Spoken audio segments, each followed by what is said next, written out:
Hi, y'all. You know what time it is. Okay, this... One more time. There we go. Woo! Get into it. Get into it. Yes! Yes! Get excited. It is story time with Chris, happy people.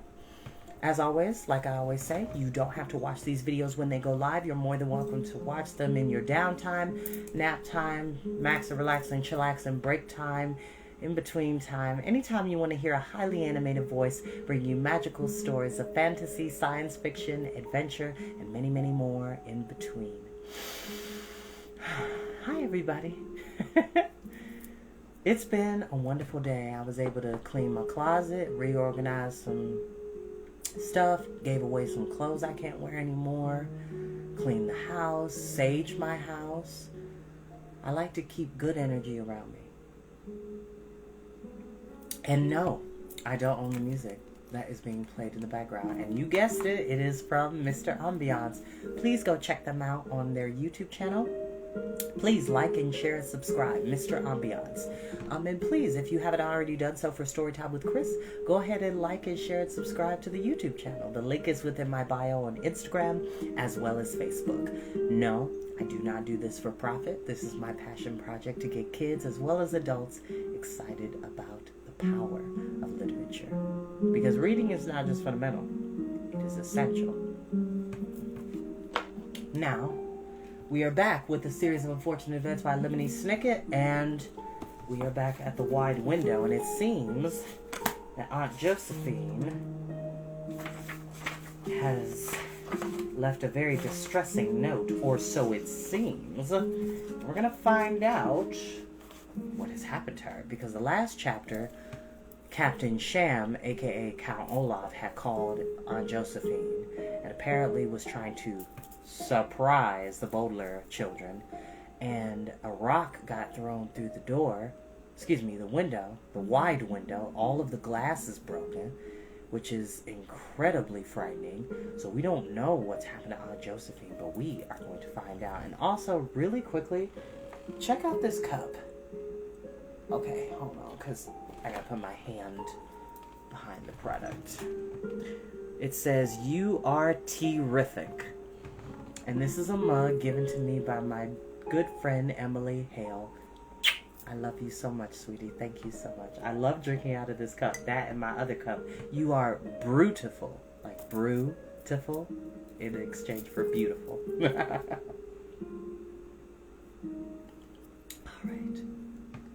Without further ado, we'll go ahead and begin. Chapter 5. Violet, Klaus, and Sunny. By the time you read this note, my life will be at its end. My heart is as cold as Ike, and I find life unbearable. I know your children may not understand the sad life of a dowager or what would have led me to this desperate act, but please know that I am much happier this way. As my last will and testament, I leave you three in the care of Captain Sham, a kind and honorable man. But please think of me kindly, even though I've done this terrible thing. Your Aunt Josephine. And I read it that way because there are a lot of grammatical errors in this note that the children found. So pay attention. Stop it! Violet cried. Stop reading it out loud, Klaus. We already know what it says. I just can't believe it, Klaus said, turning the paper around for the upteenth time. The Baudelaire orphans were sitting glumly around the dinner room table with the cold lime stew and bowls and dread in their hearts. Violet had called Mr. Poe and told him what had happened, and the Baudelaires, too anxious to sleep, had stayed up the whole night waiting for him to arrive on the first fickle ferry of the day. The candles were almost completely burned out, and Klaus had to lean forward to read Josephine's note. There's something funny about this note, but I can't put my finger on it. How can you say such a thing? Violet asked. Aunt Josephine has thrown herself out of the window. There's nothing funny about it at all. Not funny as in a funny joke, Klaus said. Funny as in a funny smell. Why, in the very first sentence she says, my life will be at its end. And now it is, Violet said, shuddering. That's not what I meant, Klaus said impatiently. She uses its, it apostrophe s, which means it is. But you wouldn't say my life will be at it is end, which means she means it's belonging to it. He picked up Captain Sham's business card, which was still lying on the table. Remember when she saw the card? Every boat has its own sail. She said it was a serious grammatical error. Who cares about grammatical errors? Violet asked. When Aunt Josephine had jumped out of the window. But Aunt Josephine would have cared, Klaus pointed out. That's what she cared about most. Grammar. Remember, she said it was the greatest joy in life. Well, it wasn't enough, Violet said sadly. No matter how much she liked grammar, it says she found her life unbearable. But that's another error in the note, Klaus said. It doesn't say unbearable with a U. It says unbearable with an I. You are being unbearable with a U, Violet cried. And you are being stupid with an S, Klaus snapped. Agit! Sonny shrieked, which meant something along the lines of, please stop fighting. Violet and Klaus looked at their baby sister and then at one another. Oftentimes when people are miserable, they will want to make other people miserable too. But it never helps. I'm sorry, Klaus, Violet said meekly. You're not unbearable. Our situation is unbearable. I know, Klaus said miserably. I'm sorry too. You're not stupid, Violet. You're very clever. In fact, I hope you're clever enough to get us out of this situation.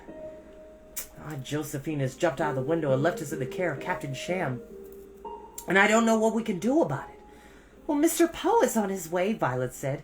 He settled the phone that he would be here first thing in the morning, so we don't have long to wait. Maybe Mr. Poe can be of some help. I guess so, Klaus said. But he and his sister looked at one another and sighed. They knew that the chances of Mr. Poe being of much help were rather slim. When the Baudelaires lived with Count Olaf, Mr. Poe was not helpful when the children told him about Count Olaf's cruelty. When the Baudelaires lived with Uncle Monty, Mr. Poe was not helpful when the children told him about Count Olaf's treachery. It seemed clear that Mr. Poe would not be of any help in this situation either. One of the candles burned out in a small puff of smoke, and the children sank down lower in their chairs. You probably know of a plant called the Venus flytrap, which grows in the tropics. The top of the plant is shaped like an open mouth with tooth-like spines along the edges. When a fly, attracted by the smell of the flower, lands on the Venus flytrap, the mouth of the plant begins to close, trapping the fly. The terrified fly buzzes around the closed mouth of the plant, but there is nothing it can do, and the plant slowly dissolves the fly into nothing. Which, here's a picture of an example of what a Venus flytrap looks like.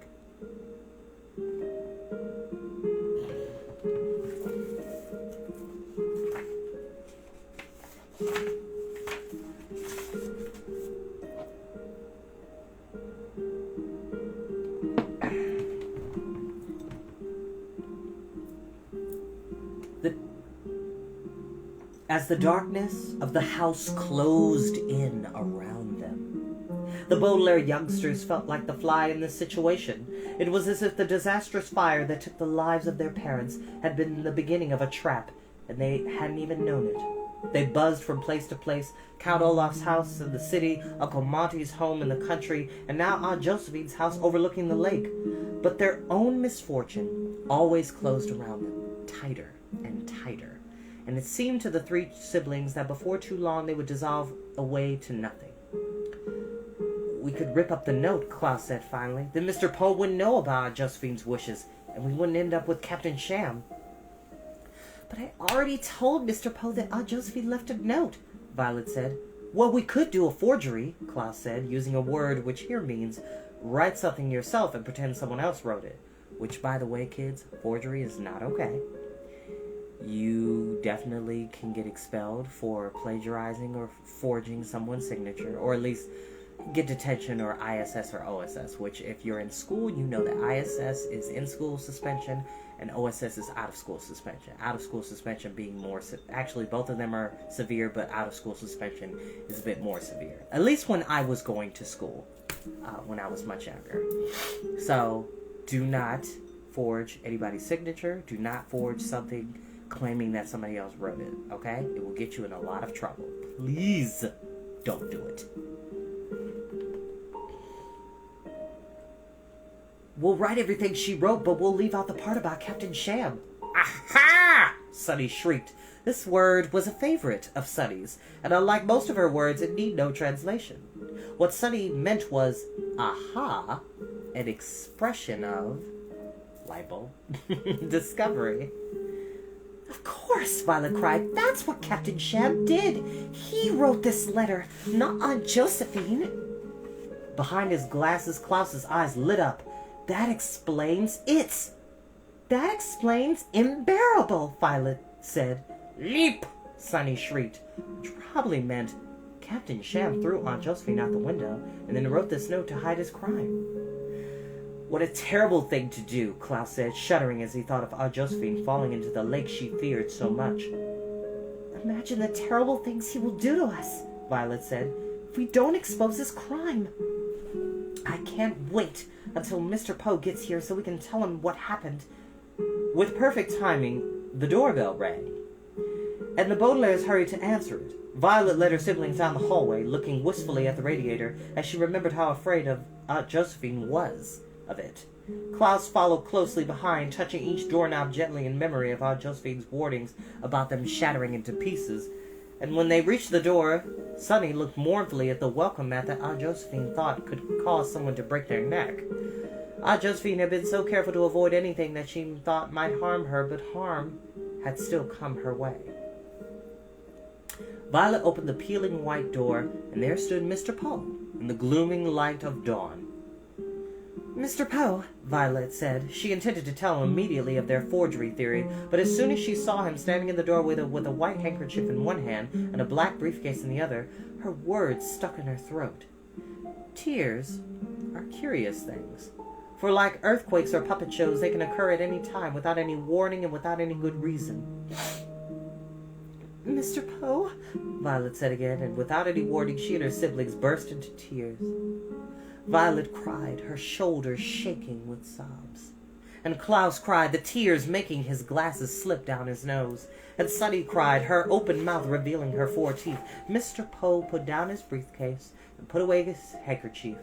He was not very good at comforting people, but he put his arms around the children the best he could and murmured, there, which is a phrase some people murmur to comfort other people, despite the fact that it doesn't really mean anything. Mr. Poe couldn't think of anything else to say that might have comforted the Baudelaire orphans, but I wish now that I had the power to go back in time and speak to these 3 sobbing children, if I could. I could tell the Baudelaires that like earthquakes and puppet shows, their tears were occurring not only without warning, but without good reason.